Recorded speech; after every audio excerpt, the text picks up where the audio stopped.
સુરત શહેરમાં જાહેર આરોગ્યને સીધું જોખમમાં મૂકતી એક અત્યંત ગંભીર ઘટનાનો વિડીયો સોશિયલ મીડિયામાં વાયરલ થયો છે.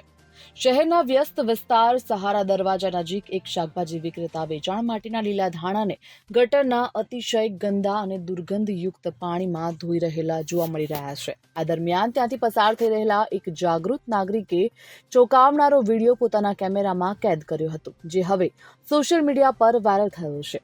આ પહેલા પણ 4 મહિના પૂર્વે જુલાઈમાં આવી જ એક ઘટના સામે આવી હતી, જે દર્શાવે છે કે ફૂડ સેફટી અને સ્વચ્છતાના નિયમોનો સરેઆમ ભંગ થઈ રહ્યો છે.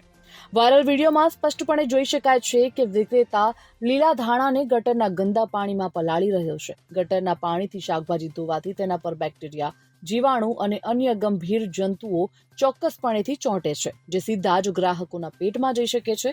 અને આ ગંદા પાણીથી ધોયેલું શાકભાજી ખાવાથી નાગરિકોને ટાઇફોઇડ, ઝાડા ઉલટી અને અન્ય પેટ સંબંધિત ગંભીર બીમારીઓ થવાનો મોટો ખતરો ઊભો થયેલો છે. આ વાયરલ વિડીયો અંગે જાણ થતાં જ સુરત મહાનગરપાલિકાનું આરોગ્ય તંત્ર હરકતમાં આવ્યું અને આરોગ્ય અધિકારી પ્રદીપ ઉમરીગીરીએ આ અંગે જણાવ્યું હતું કે હાલ વિડીયો અંગે જાણકારી મળી છે અને આ સમગ્ર ઘટનાની સઘન તપાસના આદેશ આપવામાં આવ્યા છે. Bureau report, Gujarat fight news.